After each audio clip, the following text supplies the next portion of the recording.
Hello students, my name is Tanushri and I welcome you all to EduTab. So today we are going to have the 8th lecture of our series Agriculture through MCQs, and the topic which we are going to discuss today is Dimensions of Agriculture Farming Part 2.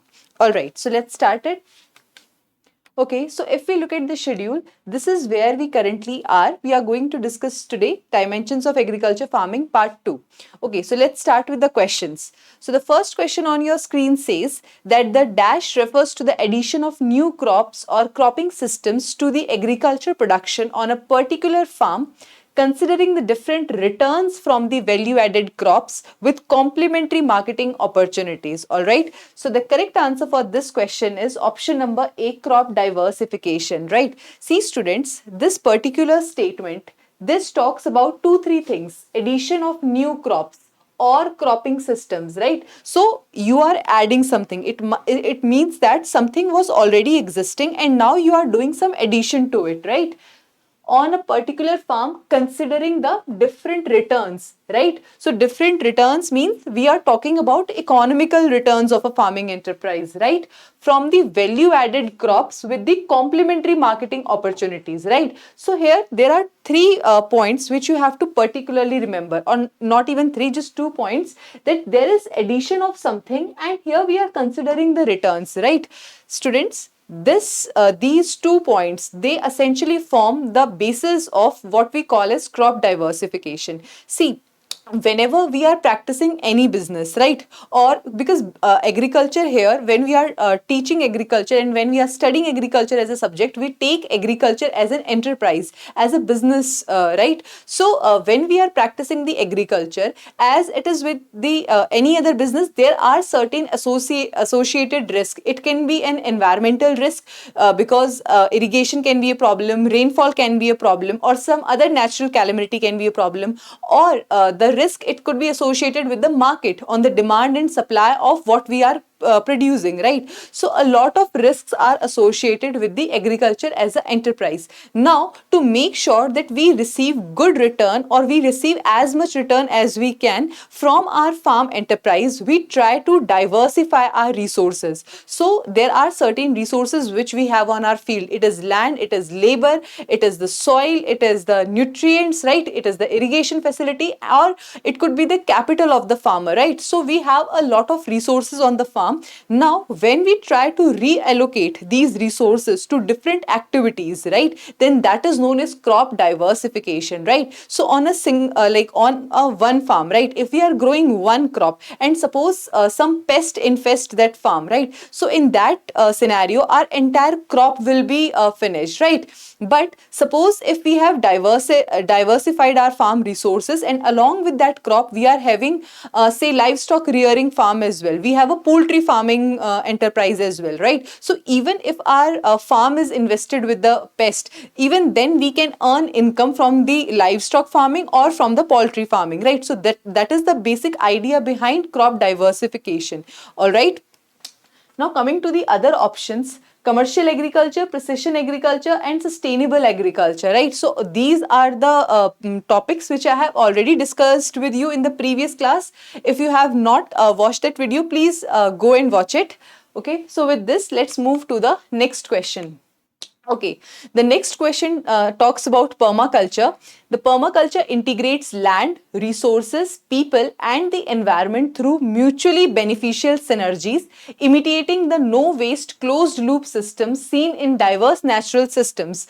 The philosophy behind permaculture was developed by Dash in Australia. So you have to tell us that who has developed this philosophy of permaculture, right? So the correct answer here is option number D, both A and B. So Bill Mollison and David Holmgren, right? So both of these people, they have together, they came together to develop the philosophy of permaculture, right? So what is the philosophy of permaculture? As we have read here, it tried to integrate the land, resources, people, right? And how does it try to integrate? In what way? It tried to integrate them in a way where no energy is wasted, right? The geochemical cycles, they are carried out in such a way that no energy, whatever is produced in the ecosystem, it is utilized within the ecosystem. Nothing is wasted. So that is the idea behind the permaculture, imitating the no waste closed loop system seen in the diverse natural system, right? So it tried to imitate these points from the natural ecosystem, like whatever is being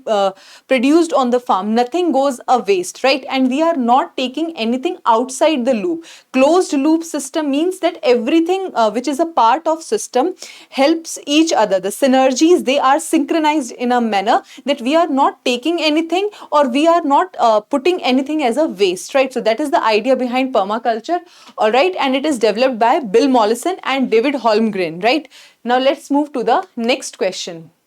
Okay, before moving to the next question, you can see that here we have a like a very miniature idea of permaculture, right? So you can see that one, we have a tall tree layer which is a walnut tree, right? So along with this tree we are also growing a vine layer, right? So if we see, right, so again this is a closed loop system, because like conventional system we are not using any other practice, right, to support this vine. Rather we are imitating the natural system where we are using a tree for the vine only. And here the system, the resources, they are used in manner that nothing is wasted. If you consider the land as a resource, so we are using both like we are using it completely, both horizontally as well as the vertically. So that is the basic idea behind the permaculture. Now let's move to the third question. It talks about the natural farming. It says that natural farming is an ecological farming approach established by Masanobu Fukuoka, and no organic fertilizers are added to the soil in the natural farming, and zero budget natural farming is the most popular model of the natural farming in India. All right, so the correct answer for this question is option number D, all of the above.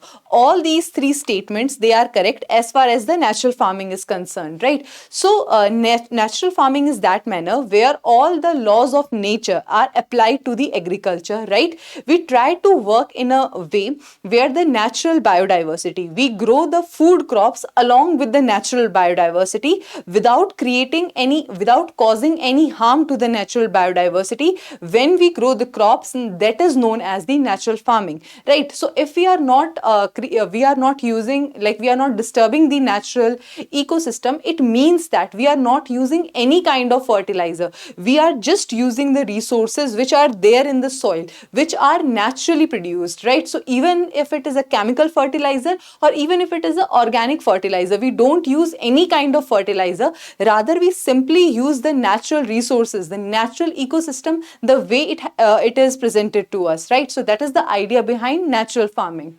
Okay. Okay, now coming to the zero budget natural farming. See students, the question is asking which of the following is not a pillar, right? It is not a pillar of the zero budget natural farming. So the correct answer here is option number B, Nimastra. All right. So as far as the zero budget natural farming is concerned in India, it is developed by a person like he was an Indian agriculturist only, and you have to tell me what is his name in the comment section below. I think it was the question for the last class's homework question as well. So in any ways we are going to discuss it, but you can write it in the comment section as well. Okay, so now coming to the 4 pillars of the zero budget natural farming. In the zero budget natural farming, our first pillar is Jeevamrit. In the Jeevamrit, the word is Jeev. Jeev means any kind of life. So in that, what we essentially do is we try to we use the cow dung, the jaggery powder, right? All these things we use to increase the microbial activity in the soil, right? So that is the idea behind Jeevamrit, right? So we increase the soil microbiome, right, which aids in nitrogen fixation. We try to increase the microbial activity in the soil so that soil nutrition can be enhanced naturally, right? Then we talk about the Bijamrit, seed treatment. In this, before sowing, because zero budget natural farming, and as I have told you in the natural farming part itself, we don't add any fertilizer, we don't use any pesticide, right? Now in that scenario, when we are not using any fertilizer or pesticide from outside of the ecosystem, we try to make sure that our seed is treated enough in a good enough manner, in a natural manner, so that no pest can infest it, right? So for that we do the seed treatment, and in it again we use a mixture of cow dung, cow urine, lime and soil, right? So that before sowing we can treat the seeds, right? After that we have achadana. Achadana means mulching. We try to prevent the soil moisture. Again, in the natural farming, we are not going to use any outside irrigation facility or such things. Therefore, we have to prevent as much moisture as we can. How we do it? We do it by mulching. Now, in mulching, what we do? We try to cover the soil through organic matter or through the straws, right? So through all these matter, we try to prevent the soil, we try to prevent the loss of soil moisture. All right. Then we have the Vahapasa. In the Vahapasa, it is about the moisture. Again, we try to maintain the appropriate soil moisture by techniques such as no tillage. We try to cause as less disturbance in the soil as we can, right? So that is our idea behind the Vahapasa, right? And also we try to maintain the soil aeration, right? We encourage the minimal disturbance in the soil, right? So that is the idea behind the Vahapasa. All right, so with this we have discussed all the four pillars of the zero budget natural farming. Let's move to the next topic. Okay, now this topic talks about which of the following are examples of biopesticide. All right, so okay, first of all you tell me the answer. The correct answer for this question is option number D, all of the above. So all the species which have been mentioned here, whether it is Trichogramma, whether it is Bracon, whether it is Telonemia scrupulosa, right? So all of these, they are the examples of biopesticides. All right. So in the natural farm, in the organic farm chapter also, I have told you about biopesticide, but just let me give you a brief introduction once again. So biopesticides, like basically what we do is in organic farming, instead of using the chemical pesticides, we use the organisms, we use the biological matter. It can be plants or it can be any pest, right? Or any organism which is a pathogen for those pests, right? So that is the idea behind biopesticide. All right. Now all the three options mentioned here, they are the biopesticides, right? Because they are the pathogens for the pest themselves, and therefore they inhibit the growth of the pest. For example, if you talk here, growth of the lantana weed, like this is the picture of lantana weed, right? So lantana is basically an invasive species. It is not native to our subcontinent, right? So wherever invasive species basically means those species which come to a place like from outside, and then here they get a suitable environment where they spread themselves or where they grow at the cost of the native species, right? So they inhibit the growth of the native species, and at their cost these invasive species grow, right? So therefore lantana is a weed and it is an invasive species. Now the growth of the lantana weed, it is controlled by using the bug Telonemia, right? This bug Telonemia, it is a pathogen for the lantana itself, right? So then this bug, it becomes a biopesticide. Similarly, there is another bug called sugarcane parrilla, right? So this bug, it infests the sugarcane plant, right? Now it is controlled using the Apicarina melaleuca, right? So this bug, right? This bug, it eats the, you can say, the larva or the eggs of the sugarcane parrilla. It is a pathogen for the sugarcane parrilla, right? And that is how it becomes a pesticide, right? Again, there are a lot of examples which are given here. Trichogramma, Bracon, right? So these are all the bugs which we use for the cotton bollworms, right? So these are the examples of biopesticides. All right. Now let's move to the next question.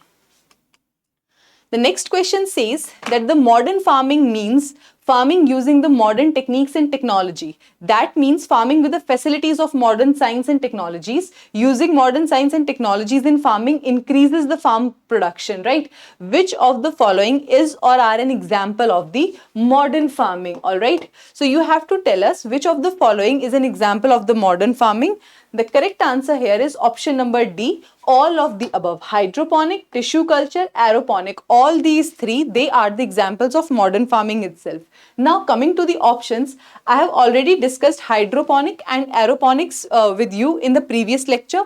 Today I am going to talk about tissue culture. So in the tissue culture, what we essentially do is, first of all, we have a mother plant, right? Out of this mother plant, we take some part of it and then we develop this in a nutrient solution. We try to develop the cells, or you can say we try to develop the entire plant from certain tissues of that part which we have taken from the mother plant, right? So that is the basic idea behind the tissue culture, right? So then the shoot generation happens, root generation happens from this from just one part of the plant or from the tissues of the mother plant, right? And then we take these and we plant the saplings, right? And that is how an entire plant is developed from the tissues of the mother plant. That is the idea behind tissue culture, all right?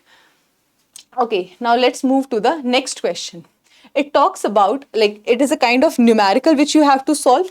So what would be the cropping intensity for a farmer with 10 acres of land, raised crops on, like the farmer, he raised crops on 10 acres in the rainy season and 6 acres in the Rabi season and left the land under fallow in the summer season, right? So what is the cropping intensity of such a land, right? Calculate it, pause the video, calculate it, and then try answering it, all right?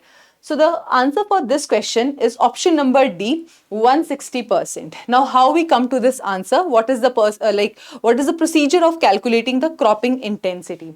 See, in the layman's term, cropping intensity is gross cropped area divided by the net sown area into 100. Now you will ask me what is meant by the term gross cropped area and what is meant by the term net sown area. See, if we consider that this is the field of a farmer, right? And this field is equals to 5 acres, right? Now, in this field, see, suppose there are two seasons, right? The Rabi season and the Kharif season. So in the Rabi season, the farmer, he grows wheat on the 5 acres, right? And then in the Rabi season, he grow rice on 3 acres, right? Now, gross cropped area basically means the area which is sown, right? Now, in the gross cropped area, in the net sown area, what we do is, in both the areas, we calculate the area on which the crop is being grown, right? But in the difference lies how many times, because you see here, in 1 year itself, in one cycle itself, the crop on the same land, we are growing the crops twice. When we are calculating the gross cropped area, we will also calculate the area twice, right? So here the gross cropped area will become 5 acres, 5 acres of grown area of Rabi season, and then 3 acres of Kharif season, right? So 5 plus 3, total area becomes 8, right? Okay, I think I'm writing it in this manner. It might become slightly problematic for most of you. So GCA here becomes 8, right? 8 acres. Because we have calculated the land twice. We have calculated it separately both for the Kharif season and for the Rabi season. However, when we are calculating the net sown area, in that case, no matter how many times we are sowing our field, we will calculate it only once. So in this case, our net sown area will only be 5 acres, right? So I think you are able to differentiate between the gross cropped area and the net sown area. In the gross cropped area, we calculate the land as many times as we have sown the field, right? And in the net sown area, we calculate the area only once. No matter how many times we have sown it, we just calculate it once, all right? So that is the idea behind the gross cropped area and the net sown area. Now let's discuss about the this numerical which have been written in written on the screen, right? Let's just discuss it quickly. Okay, so it says that we have 10 acres of area, right? The farmer, he has 10 acres of land. Now, out of this 10 acres, in the rainy season, he is sowing 10 acres, right? And then for the Rabi season, he is sowing on the 6 acres, right? Now you tell me what will be the GCA. By adding both of them, 10 plus 6, our GCA will be 16 acres, all right? However, the net cropped area or the net sown area, it will only be the entire land, which is the 10 acres, right? Because here we are going to calculate the land only once, no matter how many times it have been sown. So the net sown area or the net cropped area will be 10 acres, right? Okay, now if we put both these in the formula of cropping intensity, which is the gross cropped area upon net sown area into 100, then we will get 16 upon 10 into 100, right? It will become 160 percentage, and that is how we reach to our answer, option number D, 160 percentage. I hope this much is clear to you. All right, so with this we have completed our today's MCQ class. Now let's move ahead to the homework question.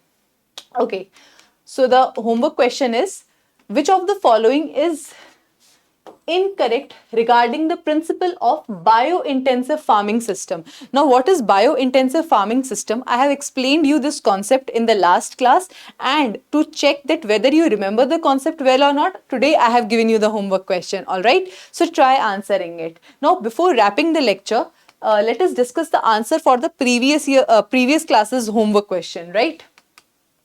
The first question was, what is the ideal moisture percentage that needs to be maintained throughout the composting process to make it successful? And the answer here is 60%. You require at least 60% of the moisture for the entire time period when the composting is happened to make it successful, right? Now, why the moisture is important? Moisture is important so that the microorganisms which are carrying out the decomposition process, they can thrive better, all right? Let's move to the next question. Which of the following scientists has developed a natural model of natural farming, working model of natural farming, popularly known as zero budget natural farming? So the answer here is Subhash Palekar, right? It came in today's class as well, and it was a homework question for the last class as well, right? So the correct answer here is Subhash Palekar, right? All right. So today we are done with this. So these are the 8 topics are all those topics which we have covered till this point. Okay. So as far as the PDF of this lecture is concerned, we are going to upload the same on our Telegram channel. And if you have not joined to our Telegram channel, please do join it and do subscribe to our YouTube channel as well. And if there is any feedback for us to improve, please let us know in the comment section below. Okay. So with this, we come to an end of our today's class. I'll see you in the next class. Till then, take care of yourself and study well. Bye-bye.